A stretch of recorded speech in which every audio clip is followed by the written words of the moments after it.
Hello बच्चों, आज start करते हैं क्लास 9th का बहुत ही important topic. This is the congruence of triangle and inequalities in a triangle. तो सबसे पहले इनइक्वलिटीज़ इन ए ट्रायंगल को छोड़कर हमें फोकस करना है कॉन्ग्रुएंस। ये कॉन्ग्रुएंस होता क्या है? तो कॉन्ग्रुएंस से पहले बात करेंगे सिमिलर। तो आप ये जानते हो कि सिमिलर वर्ड का मतलब होता है समान, मतलब एक जैसा। सपोज आपने बॉल देखी होगी, फुटबॉल, वॉलीबॉल, बास्केटबॉल और क्रिकेट की जो बॉल हैं वो देखी होगी। आपने देखा है ये बॉल हैं, ठीक है ना। ये बॉल कैसी हैं? सेम शेप है उनकी। सभी बॉलों को रख दिया जाए तो उनकी जो शेप होगी वो एक जैसी है, ठीक है। तो वो सभी जो बॉलें हैं बेटा वो सिमिलर हैं, एक जैसी हैं। समझ गए? समझ में आ रहा है? अब जो बॉल की बात है वो सिमिलर है, ठीक है ना। अब यहाँ पर सिमिलर वर्ड का मतलब हो गया two geometrical figures having exactly the same shape. उनकी जो शेप है वो एक जैसी होनी चाहिए, ठीक है ना। शेप जो है एक जैसी, जैसे आपने ब्रिक देखी है तो ब्रिक, कई ब्रिक जो हैं उनकी ब्रेथ ज़्यादा होती है, ठीक है ना। कई ब्रिक ऐसी हैं जिनकी ब्रेथ कम भी होती है, लेकिन वो हैं क्या? ब्रिक हैं, ब्रिक्स। उन ब्रिक्स को हम देखेंगे तो वो सिमिलर हैं, समझ गए। सभी में जो एंगल्स हैं वो 90 डिग्री के होंगे, वो आप एक जैसी दिखेंगी। यहाँ पर ये नहीं कहा गया है कि उनके साइज की बात करो, तो साइज़ की बात नहीं करनी, उनकी शेप की बात करनी है। उनकी शेप कैसी है? एक जैसी है। तो ऐसी चीज़ें सिमिलर होती हैं। क्या होती हैं? सिमिलर। तो सिमिलर का मतलब हो गया एक जैसी। कोई दो चीज़ों को अगर हम कंपेयर करेंगे तो कंपेयर करने पर हमने देखा कि उनकी जो शेप है बिल्कुल सेम हो तो वो हो गई सिमिलर। लेकिन यहाँ पे अदर वर्ड जो है कॉन्ग्रुएंट फिगर्स। कॉन्ग्रुएंट फिगर का मतलब है कि उनकी ब्रेथ भी सेम होनी चाहिए, ठीक है ना। उनकी लेंथ भी सेम होनी चाहिए, उनके एंगल्स भी सेम होने चाहिए। कहने का मतलब ये है कि शेप और साइज अगर दोनों ही सेम होते हैं तब वो किस कैटेगरी में बेटा आएंगे? वो आएंगे कॉन्ग्रुएंट फिगर्स की। समझ गए? तो उनको हम कॉन्ग्रुएंट फिगर के कैटेगरी में रखेंगे। ओके। अब जैसे कॉन्ग्रुएंट फिगर के लिए देख लें, आपने कोई ट्रायंगल लिया, ये ट्रायंगल है, और दूसरा एक और ट्रायंगल है, ये 4 है, ये भी 4 है, ये 3 है, ये 4 है, ये 4 है, ये 4 है। तो अब आप बताओ कि ये 4 4 4 है, ये 4 4 3 है, तो इन दोनों ट्रायंगल्स को हम सिमिलर कह सकते हैं, ट्रायंगल हैं। लेकिन आपसे अगर ये कहा जाए कि ये बताओ क्या ये ट्रायंगल कॉन्ग्रुएंट हैं, तो हम कह सकते हैं कि ये ट्रायंगल कॉन्ग्रुएंट नहीं है। उसका रीज़न मैंने अभी बताया कि ट्रायंगल कॉन्ग्रुएंट कब होंगे? ये ट्रायंगल तो हैं लेकिन इनके साथ में उनकी शेप के साथ में उनका साइज भी सेम होना चाहिए। ये साइड 3 सेंटीमीटर की है और यहाँ पर 4 हो गई, तो भाई कॉन्ग्रुएंट कैसे हो सकती है? साइज तो अलग अलग है। तो ठीक है, जैसे सर्कल, एक सर्कल, दूसरा सर्कल, फिर एक और सर्कल ले लिया, एक और सर्कल ले लिया मैंने, एक और सर्कल ले लिया। तो इतने सर्कल हैं, ये सभी सर्कल्स हैं। देखना, आप ये मत समझो कि सही से नहीं बने हुए। एज्यूम कीजिए कि ऑल आर, ठीक है ना, सर्कल। मान लीजिए कि सभी सर्कल हैं। अब जब सभी सर्कल हैं, सेंटर सभी में हैं, ठीक है, तो आप देख सकते हैं कि ये सिमिलर हैं, एक जैसे हैं। सर्कल मीन्स सर्कल होता है। लेकिन क्या इन सभी का साइज सेम है? नहीं है। और अगर साइज सेम नहीं है तो हम कह सकते हैं कि ये आपके कॉन्ग्रुएंट नहीं है। अगर इनका साइज और शेप दोनों सेम होते तो मैं कह सकता था कि बेटा these all are the congruent figures, but they are not congruent figure. Understood? तो हमेशा इस बात का ध्यान रखना है कि shape and size same, then we can say congruent figure. If only shape same, then we can say it is a similar figure. Mainly यहीं पर प्रॉब्लम आएगी सिमिलर और कॉन्ग्रुएंट में, ठीक है ना। कॉन्ग्रुएंट में शेप एंड साइज, जबकि सिमिलर में ओनली शेप। ओके, क्लियर है। तो फिगर डेफिनेशन भी है, two geometrical figures having the exactly same shape and size, मतलब सेम। अगर इसको उठाकर इसके ऊपर रख दिया जाए, छोटे को उठाकर बड़े के ऊपर रख दिया जाए, किसी को एक दूसरे के ऊपर रख देते हैं, तो दूसरा वाला डायग्राम दिखाई नहीं देना चाहिए, फिगर दिखाई ना दे, तब उसे हम कहेंगे कॉन्ग्रुएंट। अंडरस्टूड, समझ में आ गया बेटा, क्लियर है। दूसरी बात, जो कॉन्ग्रुएंट का जो साइन होता है वो इस तरह से लॉक कर दिया, इसको ऐसे किया और फिर दो नीचे लाइन लगा दी, ठीक है ना। तो ये जो फिगर है दिस इज ये जो साइन है, ये जो साइन आपका है वो कॉन्ग्रुएंट फिगर्स का है, वो कॉन्ग्रुएंसी का है। जब भी इस तरह की बात आएगी तो आप इस साइन का यूज़ करेंगे, ठीक है बेटा। अब एक बात और ध्यान रखनी है कि कभी भी जो कॉन्ग्रुएंट फिगर्स होते हैं, उन कॉन्ग्रुएंट फिगर में एंगल कभी चेंज नहीं होता है, एंगल कभी चेंज नहीं होगा। जैसे मान लीजिए ये है, ठीक है, और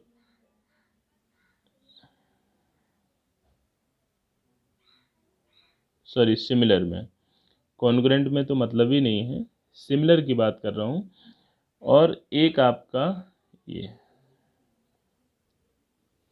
इनमें एंगल नहीं बदलेंगे, ये जो एंगल है वो सेम रहेंगे, इनकी साइड चेंज हो सकती हैं लेकिन इनके एंगल चेंज नहीं होंगे। इस बात का भी आपको विशेष ध्यान रखना है, समझ गए बेटा। तो ओके, कॉन्ग्रुएंट ट्रायंगल्स क्या होते हैं?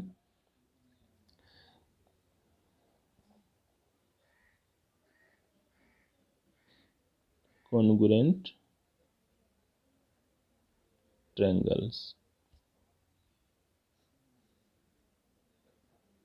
congruent triangle, two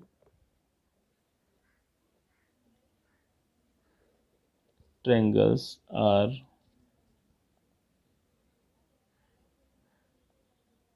congruent if and only if one of them can be made to superpose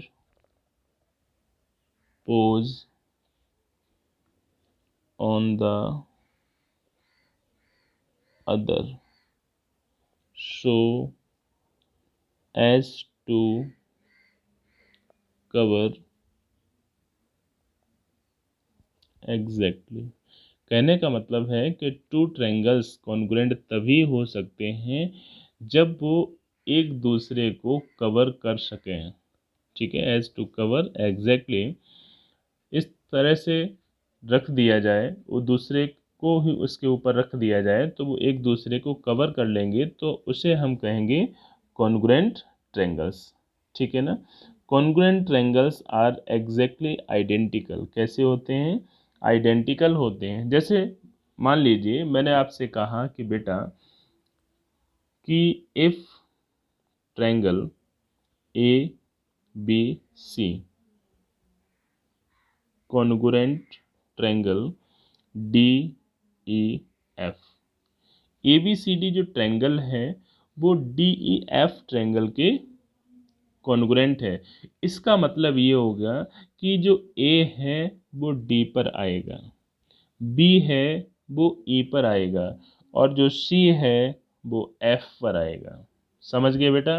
तब उसे हम कह सकते हैं कॉन्ग्रुएंट। जैसे सपोज दैट ये है और दूसरा एक और ट्रायंगल है, एंगल्स मुझे मालूम नहीं है, this is the A, this is B, this is C, और this is D, this is E, this is F. ठीक है, ये है, इसका मतलब है कि ए डी पर आएगा, बी ई पर आएगा, सी एफ पर आएगा। इसको उठाकर हम इसके ऊपर रख देंगे तो ये इसको कवर कर लेगा। इसका मतलब ये हुआ कि एंगल ए एंगल डी के इक्वल होगा, एंगल बी एंगल ई के इक्वल होगा, और एंगल सी एंगल एफ के इक्वल होगा। तभी तो ये कॉन्ग्रुएंट होगा। बात समझ रहे हैं ना भाई? इसको हम कॉन्ग्रुएंट कब कह सकते हैं? जब ए डी के ऊपर, बी इसके ऊपर, ये इसके ऊपर, भाई एंगल सभी इक्वल होंगे, तब इसको इसके ऊपर रखा जा सकता है। तो इस तरह से हम कह सकते हैं कि ये ट्रायंगल इसके कॉन्ग्रुएंट होगा। अगर सपोज दैट मैं कुछ अलग ले लेता हूं, जैसे मान लीजिए, देखिए, if triangle A B C congruent triangle E D F then we have. अब देखो, अगर ऐसी कंडीशन है, इसका मतलब हो गया कि ए कहाँ पर आएगा? ई के ऊपर, बी कहाँ पर आएगा? डी के ऊपर, सी कहाँ पर आएगा? एफ के ऊपर। तो angle A is equal to होगा angle D E, angle B होगा एंगल डी, और एंगल सी जो होगा वो एंगल एफ के इक्वल होगा। समझ रहे हैं? इसके साथ ही साथ जब हम एक ट्रायंगल को ही बना लेते हैं, टेंशन खत्म करते हैं। A B C D E F, यहाँ देखो ए कहाँ पर आएगा? ई पर। इसका मतलब हो गया, हम कह सकते हैं कि जो ए बी है, ए बी वो किसके इक्वल? ई डी के इक्वल होगी। ए बी ई डी के इक्वल होगी। समझ गए ना? सेकंड, बी सी जो साइड है, बी सी, ये बी सी किसके इक्वल हो जाएगी बेटा? डी एफ के इक्वल हो जाएगी। एंड बचा क्या? ए सी वो ई एफ के इक्वल हो जाएगी। मेरी बात आपको अच्छी तरह से समझ में आ रही होगी, ठीक है ना? ई एफ के इक्वल हो जाएगी। ठीक है, क्लियर है? कोई प्रॉब्लम? अगर प्रॉब्लम नहीं है तो आप कॉन्ग्रुएंट के बारे में अच्छी तरह से समझ गए होंगे। ठीक है ना? दूसरी बात, every triangle is congruent to itself. हर ट्रायंगल अपने में कॉन्ग्रुएंट होता है। कोई भी ट्रायंगल हो, वो इटसेल्फ खुद में क्या होगा? कॉन्ग्रुएंट होगा। समझ गए आप? सेकंड थिंग आपको क्या ध्यान रखनी है कि अभी जो मैंने लिखा है, triangle A B C congruent triangle D E F and triangle A B C congruent, हाँ, जैसे कहीं लिखा हो कि triangle A B C congruent triangle D E F, और अगर कोई आपसे ये पूछ दे D E F congruent triangle A B C, तो आप कहेंगे हाँ, एक ही बात है, कुछ भी अलग नहीं है, दोनों सेम ही है। ठीक है ना? इसका मतलब है कि दोनों एक ही बात है। देखिए, आपका ये बेसिक इंट्रोडक्शन था, इसको आप अपनी नोटबुक में नोट कीजिए। फिर नेक्स्ट में हम आपको थ्योरम्स के बारे में बताएंगे। ठीक है बेटा? तब तक इनको नोटबुक्स में नोट कीजिए और ये समझिएगा, कुछ आप जो है इस तरह की शेप को कलेक्ट करें, सिमिलर और कॉन्ग्रुएंट में डिफरेंस को समझें। ठीक है? फिर मिलते हैं नेक्स्ट वीडियो में, तब तक थैंक यू बेटा, बाय।